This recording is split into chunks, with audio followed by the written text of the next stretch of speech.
Stock করার আগে কোনো সময় কেউ ধরে যায়নি।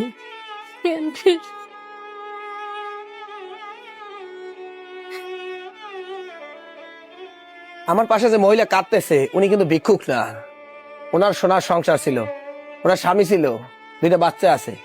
উনি স্টক করার পরে ওনার কোনো সমাজে দাম নাই, ওনার পরিবার মানে ওনার স্বামীর কাছে ওনার কোনো মূল্য নাই।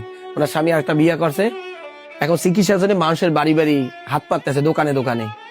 আমরা যতটুকু পারছি সহযোগিতা করছি। উনি ওনার ভাইয়ের ঘরে থাকে, ওনার ভাই খুব অসহায় মানুষ, 2কে বাজার সদাই করে দিলাম, তাও আপনাদের দেওয়া দানকৃত টাকা। দেশ প্রবাসে যারা দেখতেছেন এরকম হাজারো পরিবার আছে, যদি কোনো দিনী ভাই দান করতে চান বিকাশ নাম্বার দেওয়া আছে। আর ওনার ব্যাপারটা কি বলবো, হৃদয় রক্তক্ষরণ, কিছু বলার মতো কোনো ভাষা নাই। ভিডিও বেশি বেশি শেয়ার করে দিয়েন। আর যদি কোনো ব্যক্তি দান করতে চান বিকাশ নাম্বার দেওয়া আছে, দান করেন। আর যারা দানের সাথে সহযোগিতা করছেন আমি জানি না, আল্লাহ তাআলা ভালো জানেন, তাদের সকল বিপদ আপদ থেকে আল্লাহ তাআলা হেফাজত করুক। এবং তাদের পূর্বপুরুষ যারা অন্ধকার কবরে সাহিত্য আছে, মায়ের বংশে, নানার বংশে, চাচার বংশে, চাচির বংশে, আল্লাহ তাদেরকে বিনা হিসেবে জান্নাত দিয়ে দেন।